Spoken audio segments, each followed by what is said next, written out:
इशारा करना, इसे आप इंग्लिश में कैसे कहेंगे सीखेंगे आप इस वीडियो में। Hey everyone, welcome to Let's Improve English. I've come again with another very useful video lesson for you. उसने मुझे इशारा किया, उसने मुझे इशारा करके बुलाया, उसने मुझे इशारा करके गाड़ी रोकने को कहा, वो मेरी तरफ इशारा कर रहा है, उसने मेरी तरफ गंदा इशारा किया। अलग अलग तरह के इशारे, इन सब बातों को आप इंग्लिश में कैसे कह सकते हैं इस वीडियो में सीखने वाले हैं। बेसिकली अगर मैं आपको बताऊं तो इशारा करने के लिए सबसे ज़्यादा कॉमनली इन वर्ड्स का यूज़ किया जाता है, जेस्चर, सिग्नल और पॉइंट। लेकिन इन तीनों में डिफरेंसेस हैं, उन डिफरेंसेस पर हम बात करेंगे और इसके अलावा और दूसरे कौन से वर्ड्स और फ्रेजेस हैं जिनका यूज़ करके हम इस बात को एक्सप्रेस कर सकते हैं कि किसी ने इशारा किया। तो एंड तक बने रहिए, आपको मैं काफ़ी कुछ सिखाने वाला हूँ। यह चंद मिनट्स की वीडियो काफ़ी घंटों की मेहनत से तैयार हुई है, तो आपको बहुत फ़ायदा इस वीडियो से होने वाला है। तो चलिए देखते हैं सबसे पहले इनके बेसिक डिफरेंसेस को। तो इनकी एक लिटिल डेफिनेशन को देखते हैं। हमेशा कोई भी जो वर्ड्स होते हैं इंग्लिश में वो थोड़े से अलग होते हैं एक दूसरे से। कोई भी दो वर्ड्स एकदम 100% सेम नहीं होते हैं, थोड़ा सा फ़र्क होता है। तो इनमें भी फ़र्क है। जेस्चर का मतलब अपने हाथ, अपनी बाजू या अपने सिर को, अपने बॉडी के किसी पार्ट को यूज़ करके किसी को कुछ दिखाना, कुछ बताने की कोशिश करना, कुछ समझाने की कोशिश करना। जबकि पॉइंट का मतलब होता है स्पेसिफिकली जब आप अपने फिंगर को ही यूज़ करके इशारा करते हैं, उसको पॉइंट करना कहते हैं। किसी चीज़ की तरफ आप इशारा करते हैं अपनी फिंगर से। वहीं दूसरी तरफ सिग्नल का मतलब क्या है, आपने कोई भी एक एक्शन किया या कोई साउंड आपने प्रोड्यूस किया कुछ इन्फॉर्मेशन देने के लिए या किसी को कुछ काम बताने के लिए। तो थोड़ा सा सब में डिफरेंस है। इस डिफरेंस को आप और बहुत अच्छे से समझ जाएंगे बहुत सारे एग्जाम्पल सेंटेंसेस की हेल्प से। तो अब मैं आपके सामने काफ़ी सारे सेंटेंसेस पेश करूंगा जिसमें हिंदी का ये फ्रेज इशारा करना आता है और मैं आपको बताऊंगा कि कैसे अलग अलग तरीके से आप उन सेंटेंसेस को इंग्लिश में कह सकते हैं। तो पहला ये है, उसने इशारा करके मुझे अपने पीछे आने को कहा। उसने मुझे इशारा किया कि आओ मुझे फॉलो करो। तो इंग्लिश में आप बोलो, he signalled me to follow him. उसने मुझे सिग्नल किया कि मैं उसको फॉलो करूँ। तो सिग्नल का इस तरह यूज़ होता है, signal someone to do something, किसी को इशारा करना और बताना कि ऐसा करो। He signalled me to follow him. आप कह सकते हैं he gestured for me to follow him. तो जेस्चर के साथ आपको ये स्ट्रक्चर फॉलो करना है, gesture for someone to do something. He gestured for me to follow him. He gave me a sign to walk with him. उसने मुझे एक साइन दिया कि मैं उसके साथ चलूँ, उसको फॉलो करूँ। ही गेव मी अ साइन, कहीं ना कहीं इसका वही मतलब है। तो हम ये भी कह सकते हैं, उसने खिड़की की तरफ इशारा किया। She pointed to the window. She pointed to the window. Window को उसने पॉइंट किया। तो पॉइंट के साथ आप इस तरह टू का यूज कर सकते हैं। She gestured toward the window. Window की तरफ उसने जेस्चर किया। She pointed in the direction of the window. जहाँ पे खिड़की थी उसी की डायरेक्शन में, उसी की दिशा में उसने पॉइंट किया। She pointed in the direction of the window. उसने मुझे इशारा करके अंदर बुलाया। भाई सीधा शब्द नहीं कहे लेकिन इशारा करके बुलाया। इंग्लिश में कहेंगे she gestured for me to come in. अभी मैंने आपको बताया था gesture for someone to do something, वही यूज हुआ है। She gestured for me to come in. She signalled to me to come इन।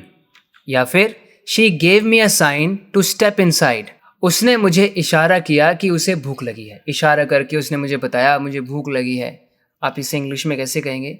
आप कहिए he gestured to me that he was hungry. तो कोई कुछ बता रहा है, कोई इन्फॉर्मेशन दे रहा है, तो आप जेस्चर्ड टू समवन, दैट लगा के आप आगे क्लॉज ऐड कर देंगे। ही जेस्चर्ड टू मी, उसने मुझे इशारा किया that something something was the case. He gestured to me that he was hungry. He hinted to me that he was really famished. वो बहुत फैमिश्ड था। हंग्री होने को फैमिश्ड होना कहते हैं, जब बहुत तेज़ भूख लगी हो। उसने मुझे इशारा किया, तो यहाँ पर आप हिंट का भी यूज़ कर सकते हैं। ही हिंटेड टू मी, उसने मुझे हिंट दिया। He gave me a hint that he was really famished. एक अलग तरीके से उसने इशारा किया। He used a gesture to convey that he was hungry. इस बात को कन्वे करने के लिए कि उसे भूख लगी है, उसने एक जेस्चर का यूज़ किया। कहने का मतलब है, मैं आपको सेंटेंसेस रटने के लिए नहीं बोल रहा कि इसको आप ऐसे याद कर लो। मैं आपको ये समझाने की कोशिश कर रहा हूँ कि कैसे आप अलग अलग बातों को इंग्लिश में कह सकते हैं, इंग्लिश के अलग अलग वर्ड्स या फ्रेजेस का यूज़ करके। ज़रा वेटर को इशारा करना, जैसे आप टेबल पर बैठे हैं, आप अपने सामने वाले को बोल रहे हैं, ज़रा वेटर को इशारा करना, ज़रा बोलना, उसको बुलाना। Gesture to the waiter please. Gesture to the waiter please. Just do a little wave for the waiter. थोड़ा वेव करना, हाथ को हिलाना, ऐसे वेव करना होता है। Just do a little wave for the waiter. Please make a gesture to the waiter. तो इन सब का मतलब कुल मिला के यही है कि वेटर को जरा इशारा करके बुलाओ यहाँ पर। Please make a gesture to the waiter, just do a little wave for the waiter और gesture to the waiter please. उसने उसकी तरफ गंदा इशारा किया, तो इसे आप इंग्लिश में कैसे कहेंगे? इसे आप कहिए he made an obscene gesture at him. He made an obscene gesture at him. Obscene का मतलब होता है बहुत बुरा, something related to sex. It's extremely rude. He made an obscene gesture at him. He gave him a vulgar gesture. एक vulgar gesture उसको दिया। तो इस तरह से आप इस बात को कह सकते हैं। उसने मुझे इशारा किया कि कमरे से बाहर ही रहो। हम जा रहे थे, उसने मुझे इशारा किया, ना ना तुम नहीं जाओ अंदर, बाहर ही रहो। मुंह से कुछ नहीं बोला, हाथ से इशारा कर दिया बस। He gestured at me to stay out of the room. So gesture के साथ आप preposition at का यूज भी कर सकते हैं। He gestured at me to stay out of the room. उसने मुझे मेरी तरफ इशारा किया, ये कहा कि बाहर ही रहो कमरे से, Don't enter the room. शब्दों में नहीं कहा, इशारों ही इशारों में कहा। He motioned me to avoid entering the room. दूसरा वर्ब देखिए, मोशन का यूज़ करते हैं जब आप किसी को कुछ कहते हैं, इंस्ट्रक्शन देते हैं कि ऐसा मत करना या ऐसा करना। He motion me to avoid entering the room. उसने मुझे मोशन करके कहा, जेस्चर से कहा, इशारा करके कहा कि कमरे के अंदर नहीं आना। He gave me a signal to stay outside the room. उसने मुझे इशारा किया, सिग्नल दिया कि मुझे कमरे से बाहर ही रहना है। अब वो सिग्नल उसने कैसे दिया होगा? शायद उसने हाथ से इशारा किया होगा या कोई साउंड करी होगी, उसने क्लैपिंग करी होगी और मैं समझ गया उसके इशारे से कि मुझे बाहर ही रहना है। वो इशारा किसी भी तरह का हो सकता है, इट्स अ सिग्नल। और जेस्चर का use usually head, fingers, hands या कोई बॉडी पार्ट का यूज करके इशारा करता है, तो जनरली जेस्चर का यूज करते हैं। उसने मेरी तरफ इशारा किया कि बैठ जाओ। जैसे मैं उसकी ऑडियंस में था, कहीं से आया, उसने मुझे इशारा किया। करते हैं ना इशारा दूर से ही, बोलते नहीं है, इशारा कर देते हैं। He gestured for me to sit. वही स्ट्रक्चर हमने यूज किया, gesture for someone to do something. He motioned for me to take a seat. He signaled for me to sit down. ये मोशन ज़्यादातर स्पोकन इंग्लिश में use ना होकर written में use होता है, पर इसका आप यूज़ फिर भी कर सकते हैं। बट बहुत कॉमनली यूज़ होने वाला वर्ड क्या है? जेस्चर। सिग्नल का भी यूज़ होता है, साइन का यूज़ होता है, हिंट करना भी आप यूज़ कर सकते हैं। मैंने उसको इशारा करके सही रास्ता दिखाया, वो गलत रास्ते पर जा रहा था। I indicated to him the correct path. जो करेक्ट पाथ है, मैंने उसे इंडिकेट किया। अब इंडिकेट का भी आप यूज़ कर सकते हैं। जब आप कुछ इंडिकेट करते हैं किसी को, आप उसको वो चीज़ दिखाते हैं, इंडिकेट करते हैं। I pointed out the proper path to him. किसी चीज़ को पॉइंट आउट करना मतलब इशारा करके, बाकी चीज़ों से अलग करके बहुत स्पष्ट रूप से उस चीज़ को दिखाना होता है, उसको पॉइंट आउट करना। I pointed out the proper path to him. I steered him towards the right path. मैं उसे सही रास्ते की ओर लेकर गया। किसी को कहीं पर स्टीयर करने का मतलब होता है उसको लेकर जाना, उसको वो रास्ता दिखाना। सो आई स्टीयर्ड हिम। तो आप नोटिस कर रहे होंगे कि सेंटेंसेस का स्लाइटली मीनिंग डिफरेंट होता है, लेकिन कहीं ना कहीं हमारी वो बात, हमारा वो मैसेज कन्वे हो रहा होता है, लेकिन उसको कन्वे करने के अलग अलग तरीके होते हैं। Now it's up to you which way you use and it depends on what you are exactly trying to convey.